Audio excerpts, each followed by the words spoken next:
But what I can tell you is at the end of the day, he does hold a candle to a lot of people that is in the industry, like Tank, all these people that, when it comes to his voice, what energy you're able to manipulate, what sharks are in your tank, his music is a product of his mind. Music is the definition of music is people being able to pay you more than a penny for your thoughts. Orlando Brown has just dropped a bombshell about Diddy, revealing that the hip-hop mogul tried to snitch on everyone in the industry. Yes, you heard that right. Orlando confirmed what many have suspected for a while and added that the lawsuits against him are just the tip of the iceberg. There's a whole lot more happening behind the scenes that hasn't come out yet. In a recently resurfaced interview with Cam Capone News, Orlando didn't hold back and sent a clear message to Diddy. He even mentioned how Diddy gave him the best oosh gosh muash. Yo, Diddy, you gave me the oosh gosh gooshmash. You gave me the oosh gosh muaf, the smooshmash. Diddy. Intrigued? You should be. So get ready and buckle up because we're about to dive into every juicy detail of this new revelation. Orlando Brown's revelations in that interview can be interpreted in many ways, but fans quickly caught on to what he meant. Some fans believe him, saying he seemed too reminiscent about his moments with Diddy. Others think Diddy's heart probably dropped while watching, imagining what he might have told Orlando. Don't kiss and tell. Some fans even remarked that when Orlando licked his lips and impersonated Diddy being intimate, it wasn't just for show. They felt you could see the pain and disdain in his expression, interpreting it as a genuine depiction of how Diddy acts in those moments. While it might look crazy, if it happened exactly as Orlando acted it out, fans wonder what's really crazy here. Well, considering all the lawsuits filed against Diddy, these claims are not entirely baseless. In case you forgot, just this February, Lil Rod, his producer, filed a lawsuit against him. In the complaint, Lil Rod claims that Diddy manipulated him to pass him off to his friends when he introduced him to Cuba Gooding Jr. on a yacht in the U.S. Virgin Islands.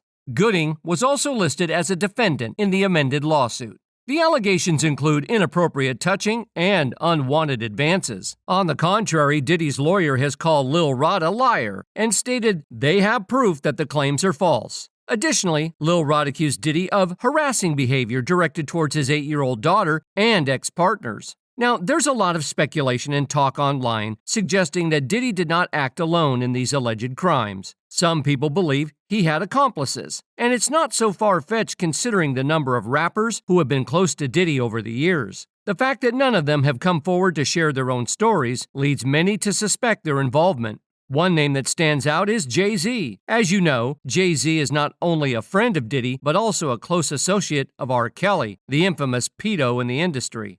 Another celebrity linked to this ordeal is Usher, who allegedly tried to introduce Justin Bieber to Diddy. Then there's Will and Jada Smith, who have been accused of pimping their own son to Diddy, and the list goes on. So what exactly happened? For years, we've heard whispers and murmurs about Diddy's alleged behavior, including gay allegations. One of the first to expose these rumors was none other than Orlando Brown, along with Diddy's ex-bodyguard Gene Deal, even before the lawsuits were filed. Gene, who was once by Diddy's side, privy to every aspect of his life, developed a strong bond with him over time. Diddy considered Gene not only a bodyguard but also a close friend. Little did Diddy know that this trust would later come back to haunt him.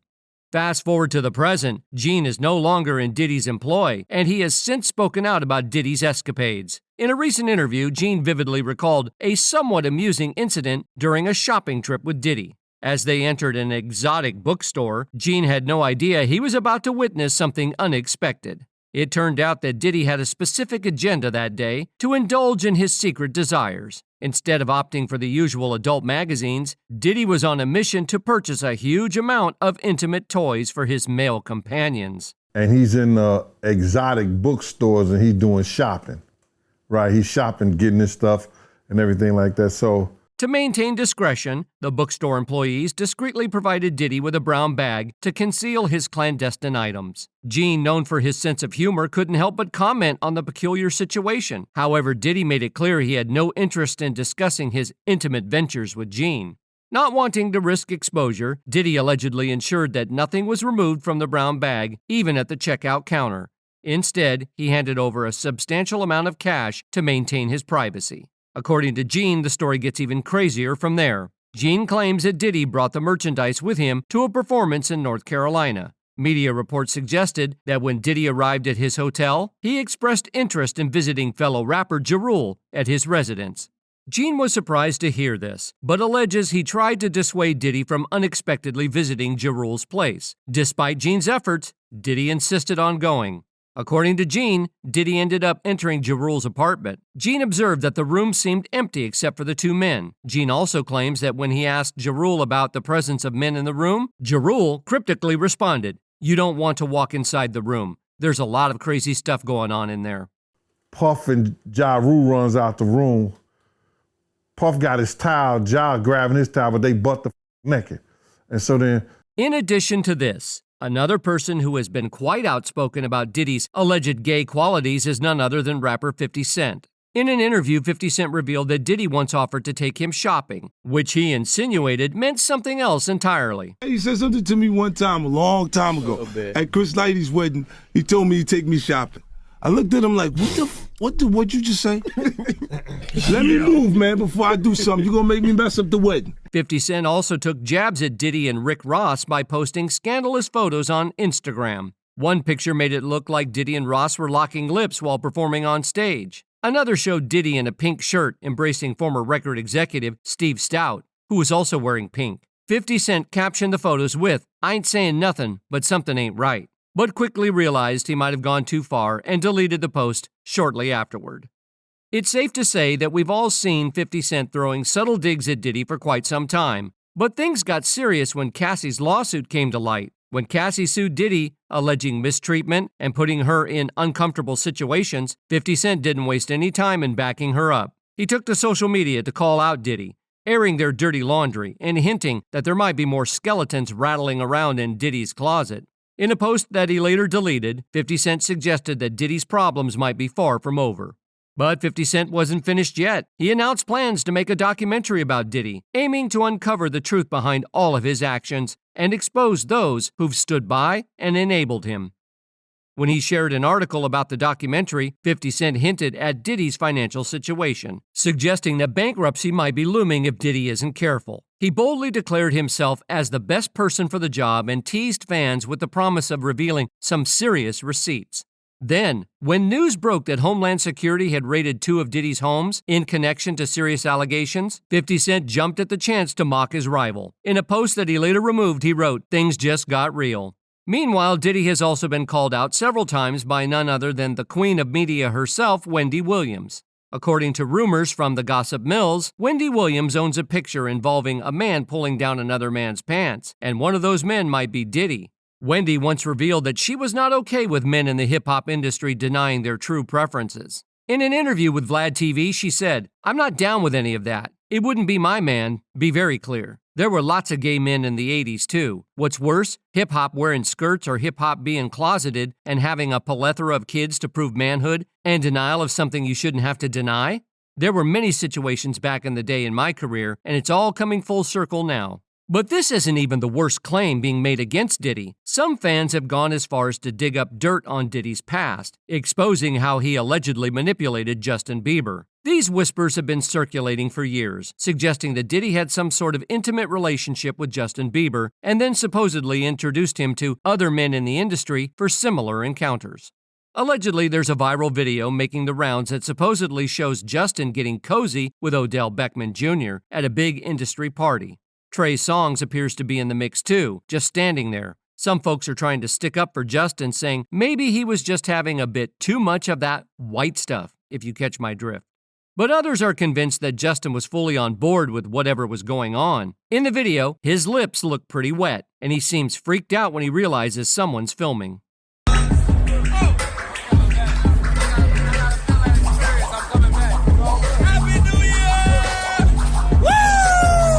And if that's not enough drama for you, there's another video supposedly showing Diddy and The Game handing Justin Bieber drink after drink at another party. Even though he looks like he can barely stand up, they keep pouring them down his throat.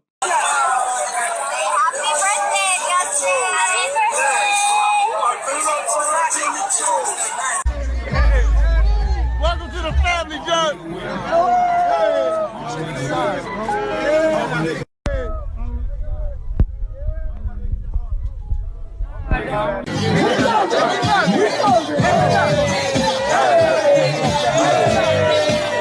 Someone shared this video online claiming Justin was under the influence and taken advantage of multiple times that night. It's pretty shocking stuff, but considering all the talk about Justin and Diddy over the years, it's not exactly surprising. Justin and Diddy's friendship goes way back to when Justin was just 15. Diddy even made big promises, like gifting Justin a fancy Ferrari for his sweet 16 and a whole mansion when he turned 18. The keys is yours when you get 16. You good to go. I'm good to go. Yeah. All right. Then when you get 18, you get the house. You get the mansion. Okay. I get the mansion? Yeah. Now, folks started wondering why Diddy would throw around so much cash for no apparent reason. The whispers grew louder, especially with Diddy's flashy promises and extravagant gestures. In the same eyebrow-raising video, Diddy mentioned spending a whopping 48 hours with Justin. I mean, come on, Justin was barely a teenager at that point. You can practically see Justin's confusion and nerves in the video, wondering why Diddy was showering him with all the attention and lavish gifts. Justin, just a young kid in the industry, was suddenly thrust into a world of luxury and high stakes. People couldn't help but ask, what was Diddy's real motive? You ever seen the movie 48 Hours?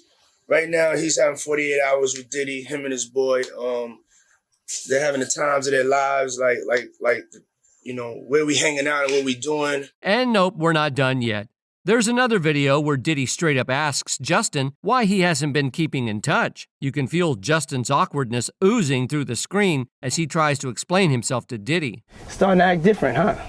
You ain't been calling me and hanging out the way we used to hang out. Well, I mean, you try to get in contact with me, through all my, partners and whatnot. Mm-hmm. But you never really got my number, so. Correct. Okay. My number? Yeah. I'm gonna tell you my number.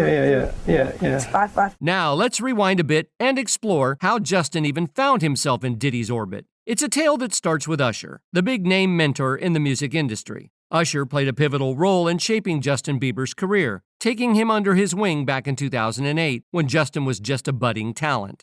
But little did anyone know that this mentorship would indirectly lead Justin into Diddy's sphere of influence. You see, Usher's connections ran deep, and his ties to Diddy intertwined their worlds. Now, unless you've been living under a rock, you'll know that Usher and Diddy also go way back. When Usher was just starting his journey to becoming the next Michael Jackson, he needed guidance and support, and that's where his relationship with Diddy began. At the tender age of 13, Usher moved into one of Diddy's mansions, a fact that resurfaced when an old interview from 2016 started making the rounds after the lawsuit made headlines. In the interview, Usher, known for hits like You Remind Me, opened up about his early days in New York City, living with Diddy as part of the Puffy Flavor Camp, where he was mentored by the renowned producer. Reflecting on those times during an appearance on The Howard Stern Show, Usher admitted, "I got a chance to see some things," hinting at a wild experience he may not have fully understood at the time. I moved to New York City, and I lived with Sean Puffy Combs for a year. That's the crazy thing. Now, that was L.A. Reid's idea, right? We're sending you over to something called Puffy Flavor Camp. There you go. To learn Flavor Camp. Yeah, Flavor that's Camp. what it was called. And you're going to go to Puff Daddy's. He's going In the 90s, do you understand what that's like? Apart from that fact, Usher's determination to distance his own kids from a Puffy camp speaks volumes about the severity of his experience.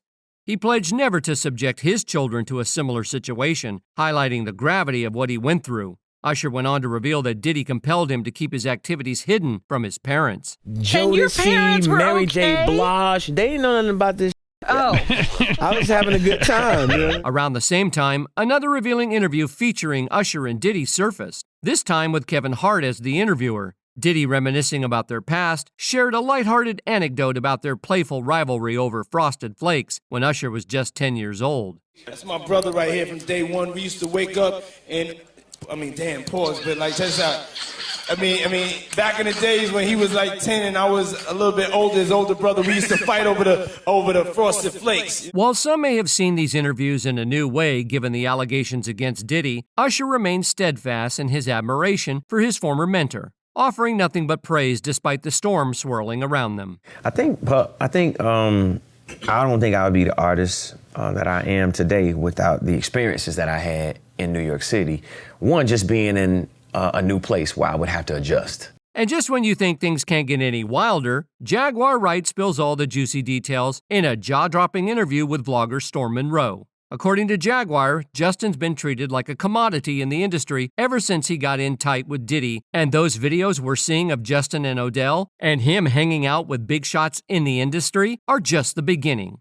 Now, if you've been paying attention, you'll know that Jaguar's been criticizing Diddy for a while, even before these latest allegations surfaced. She, along with Gene Deal and Orlando Brown, has been outspoken about exposing Diddy for his alleged crimes. So it's no surprise she's not letting this slide without revealing what she knows. But hold on to your hats because it gets even more disturbing.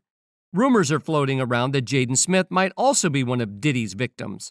What's even more concerning about this is the belief circulating that Will and Jada were the ones who handed him over to Diddy, leading to his troubles. Now, if you recall, Jaden faced some serious struggles with substance mistreatment a while back. He went from looking healthy to appearing extremely undernourished and constantly under the influence. At one point, many feared that the substances might take his life because of how bad he looked. But here's the kicker. It's been suggested that Jaden turned to substances as a way to escape from reality because of what his parents allegedly allowed Diddy and other shady Hollywood big shots to do to him. This claim was also backed up by Jaguar Wright not too long ago. She mentioned that this was the reason why Jaden left Will and Jada's home at just 15. Now, how about Jay-Z, you ask? What does he have to do with Diddy's crimes? And why would Diddy snitch on him? Well, people have plenty of answers for that. Jay-Z and Diddy go way back, and the fact that Jay-Z was also close with R. Kelly before Diddy entered the picture is concerning. Jaguar Wright has even suggested that if Diddy's actions are bad, Jay-Z's might be worse. Sean Carter is worse. Uh-oh. Oh, man. He's smarter. He's patient. He's not sloppy. Allegedly, Jay-Z played a significant role in guiding Diddy's career in the industry. He's seen as someone who could remove anything that got in their way. Another person who has been known to speak out against him is none other than 50 Cent. Ever since the raids on Diddy's properties, 50 Cent has used his platform to raise questions about the situation and throw doubt on Jay-Z's role, or lack thereof, during these turbulent times. He's been particularly interested in why Jay-Z has remained silent and where he was when all this went down. It's clear that 50 Cent's remarks suggest that Jay-Z might be hiding something or trying to distance himself from the scandal. Using social media, 50 Cent has kept the public engaged and entertained while casting a critical eye on the relationship between Jay-Z and Diddy. His posts, filled with humor and satire, serve to highlight the complexities of loyalty and accountability in the music industry. One notable post featured Jay-Z's image on the side of a milk carton with the word missing, a humorous jab at Jay-Z's apparent absence from addressing the controversy. In another instance, 50 Cent shared an old photo of Jay-Z, using the opportunity to make light of the situation while reminding his audience of the long-standing bond between Jay-Z and Diddy. These playful jabs underscore serious questions about the ethics and responsibilities of influential figures in hip-hop. Even Orlando Brown has claimed that Diddy is now snitching on others. This revelation comes amid a significant investigation, as Homeland Security expert Hal Kemper detailed to Fox 11, mentioning the search for digital evidence like laptops and flash drives that could link Combs to the allegations. This investigative focus underscores the seriousness of the accusations against Diddy. Recently, Diddy was spotted in Miami, and reports tracked his private jet to Antigua, where sources indicated he might be preparing to divulge information on multiple industry figures. Insiders suggest Diddy's motivation stems from feeling ostracized and unsupported by those he once considered allies, leading to frustration over their perceived lack of solidarity during his legal troubles. Despite this, there's speculation that Diddy harbors resentment because he believes others in the industry are not entirely innocent themselves. This sentiment adds layers to the unfolding narrative, hinting at a potential web of complicity and betrayal within the music and entertainment circles where Diddy once wielded significant influence. What's your take on these developments? Do you think Diddy acted alone in his alleged misdeeds? Or do you believe there's more to the story involving others? Share your thoughts below, and as we await further updates, remember to engage by liking, subscribing, and exploring our other videos for more insightful content. See you there.